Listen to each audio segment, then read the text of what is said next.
Today's update is with respect to macro conditions in Canada. This week is the widely anticipated release of the quarterly monetary policy report of the Bank of Canada. It's coming out Wednesday or tomorrow. And we don't expect anything new or significant to be announced when it comes to monetary policy. Most of the actions and decisions have already been announced. But what will be super interesting to monitor are the forecasts or assumptions that the Bank of Canada is working with. For example, what kind of assessment do they have with regards to the economic contraction and the decline in GDP that we're likely to see in 2020? What kind of rebound are they assuming for 2021 or perhaps late 2020?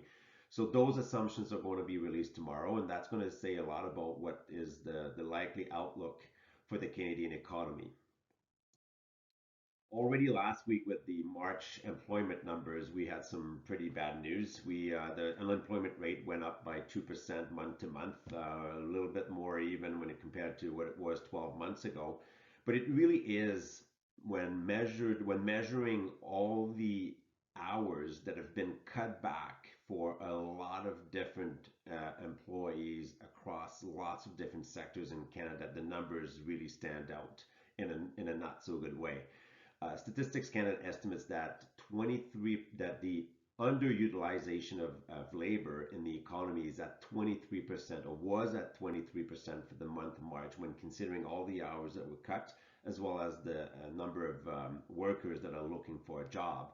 And the sad thing is that the April numbers are not going to be better. They're actually going to be worse. And so that says a lot about the expected decline for the overall GDP in the Canadian economy.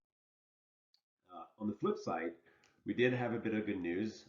We have an agreement between or among oil producing exporting countries that cut back production by about 10%. So this is an historic deal, but yet not enough to offset the demand destruction that we've seen in the oil market. And so because of that, because of the cut in output not matching up with the anticipated decline in the demand for oil, we've seen oil prices rebound, but that was quite a lukewarm reaction when it comes to oil prices. The Canadian dollar is still performing reasonably well at above 70 cents and flirting with 72 cents. It's a bit surprising, if you want my opinion, when it comes to the Canadian dollar because of the weakness in oil prices and the fact that there doesn't seem to be a rebound on the horizon.